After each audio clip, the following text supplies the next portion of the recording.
Scouser. Steven Gerrard. Who's the most famous Liverpoolian Scouser? Oh, John Lennon. John Lennon. It's probably John Lennon. It has to be John Lennon, hasn't it? Like, who were famous, the Beatles? Clearly the massive success of the Beatles has eclipsed the rest of us entertainers. But in many ways, as individuals, the Beatles were just a Liverpool archetype. When I used to go around the pubs, you'd see hundreds of Paul McCartneys and thousands of John Lennons. The one thing that they lacked was the talent. Liverpool sometimes feels like a village, and Diane, owner of the Musical Box, is a font of knowledge about the local musical acts of the last 50 years. And apparently, we're related. Now, your cousin played on a China Crisis record, yes. I can't really believe you can't remember your cousin Annette. There's a load of them. Load of sisters and big family. Have I got a big family? Not your family, because you haven't. But Annette always says her family are big, but yours wasn't. That's true.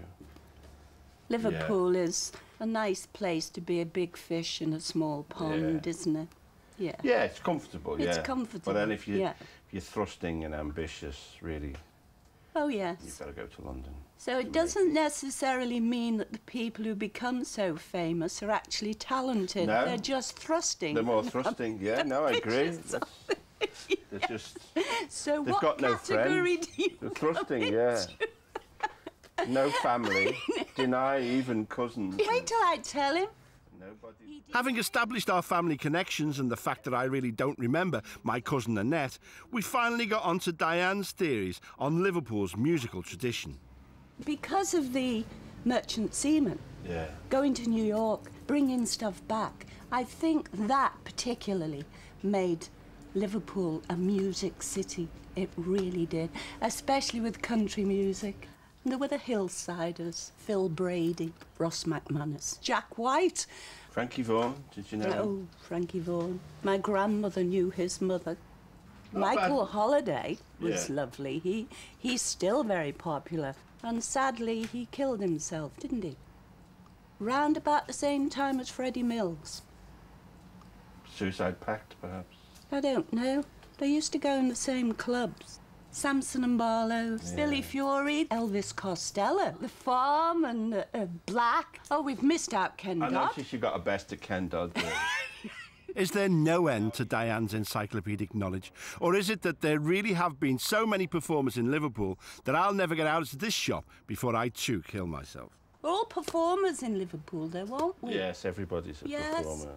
And then we had Vicky Brown, who married Joe Brown. Lovely singer. What's her song called? Look for me in rainbows.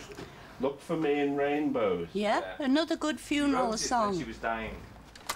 Here we go. The lovely Vicky Brown. Look for me in rainbows.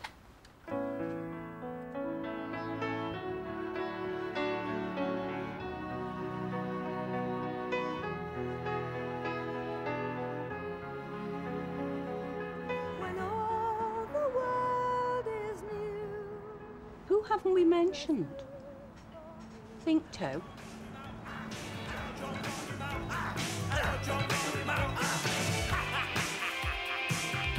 Despite our exhaustive list, there is one glaring omission. Me. Hello, John got me mo. Hello, John got me mo. They put me in a special hospital. They put me in a Like every other Scouser, I thought I could be as big as the Beatles, but only got to number 14. I don't know why. Is their life impeccable?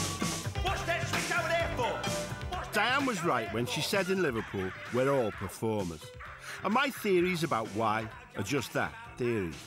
After all, life was hard in many port cities. That didn't mean that all the inhabitants turned themselves into clowns. It's just a collective decision that the city's taken. However, if you wanted to be a professional entertainer, there was no better place to be born. As a bit of an outsider, one way I saw I could fit in at school was to be the class clown. But at my school, if you wanted that role, you had to have 20 minutes of killer material and be able to sing and tap dance to semi-pro standards. Just as the Mongolian tribesmen intuitively understands all about horses, so the Scouser has an inherent understanding of comedy and humour. Everybody in Liverpool knows Radio Merseyside DJ Billy Butler and remembers the legendary, and I think peculiarly Liverpool show, Hold Your Plums. On the way on BBC Radio Merseyside. You know, people often ask me, Wally, are those people on Hold Your Plums real? Well, of course they are. They're just confused. And people don't believe that a woman didn't know the name of the ship in Mutiny on the Bounty. Well, just to prove it, here she is. In the film Mutiny on the Bounty, what was the name of the ship? The ship? Yeah. Oh, God. You kidding, like? What? In the film Mutiny on the Bounty, what was the name of the boat in it? The ship in it? Oh, well, that's it. You must remember it, love. I didn't see it. I'm not one for telly. You'd have to give me a hard one. Oh. Well, could you give us a little bit of a clue? I mean, what would you expect a ship to be named that was going to paradise, looking for paradise, and was launched by smashing a coconut against it? A cocoa. No, not Coco, no. He was a clown, love. Mutiny on the Coco. On the Bounty. What? On the Bounty. Yes. So what was the name of the ship? Yeah, on the Bounty. What was the name of the ship? Bounty. Yes, the Bounty. Right. Oh, yeah, yeah. Oh, that's easy. You wouldn't get that anywhere else, would you? That kind of confidence about... I mean, that woman's not fazed about not getting... Oh, not at all. No, not at all. Yeah. And she is genuinely puzzled. You know, she genuinely does not know the answer. Yeah. You know, it's happened quite a lot. We had a lady on and we asked her who was the first woman on Earth. And she said, oh, God, Billy, I know. And she said, I learned it at school. Oh, she said, I won't be able to leave the house. All my mates are listening. And it became a catchphrase, gives a clue, Billy. So I said, think of an apple. She said, it wasn't Granny Smith, was it? Because they want to get an answer in. Yeah. What would you say was the defining characteristic of Liverpool humour, then? It's sometimes it's simplicity. Sometimes it goes to the extremes where it's something you have to think about first of all, and then you realise what it is. Yeah. But mainly it's instant. They'll always give you an answer. It might be the wrong answer, it might be a stupid answer, it might be an insult, but they'll always give you an answer. Some people came from Radio Leeds to watch me and Wally Scott do the morning show, which we were doing at the time. And they brought their morning show presenters over to sit in and watch what we do to get such a massive audience. And at the end of it, they said to the people with them, yeah, we could do that. We're as good as them two. But we wouldn't get the reaction they get from their listeners. He said the reaction they get is instant. Yeah. Let me give an example. We did a thing where there was a dog got lost. We don't usually do lost pets. But unless there's a medical reason. So the lady came on and she was very upset. I mean, A, the dog was 12 years old. B, she'd had it since it was a pup. And C, the main thing was that it only had 3 legs. I know you're laughing, but it's absolutely true, Lexi. So I gave all the details out. And I said, if you can help us, give us a ring. And just as I was going to put the next record on, I saw the phones light up, so I'll go straight to the phones. So I went straight to the phones, and a fella came on and he said, Billy said, it's about the dog you mentioned. I said, yeah. I said, have you seen it? He said, no. He said, you never said which leg was missing, so how will we recognise it? You know, and that's instant. OK, well, we'll take some of our callers in a moment. Let's find out what's happening on the travel with Marie. BBC Radio Merseyside. I sound like a Liverpudlian. I've even had what seems to be a typical career for a Liverpudlian. But there's one bit of Liverpool culture which I've never truly understood. What's your football team? Liverpool. Everton. Liverpool. Liverpool. What's your football team? Everton. Everton, of course. Blue. I'm a red.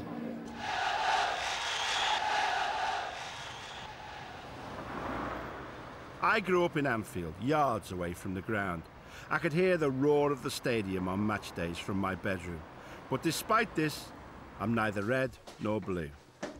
Having said that, I'm not one of those who says, football, it's just 11 men kicking a ball about. I really like the game, but on another, more profound level, I just don't get it.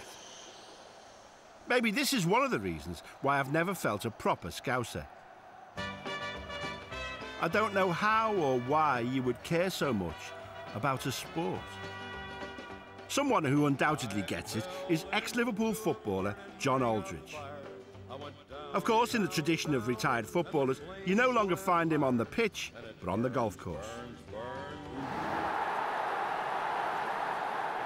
Aldo was one of Britain's all-time greatest goal scorers and helped Liverpool win numerous cups.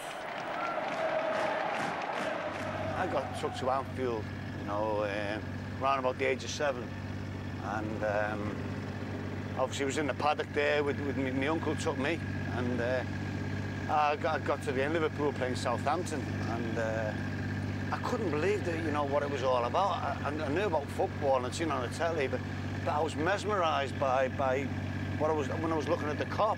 Yeah. You know, I was seeing red and white, and I'm not being phony. It was unbelievable, and this noise that was coming from them, and the swaying and the singing.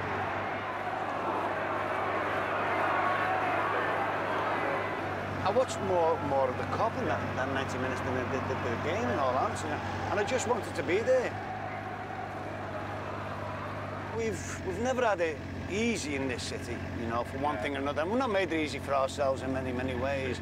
But, you know, it's always been a get-out, football. The atmosphere of the Kop, created by singing and madly devoted fans, is almost as famous as Liverpool's winning teams. I know what Aldo means when he says Liverpool's had more than its fair share of tough times, and its hugely successful teams have always given Liverpool something to be proud of. But I still don't get it.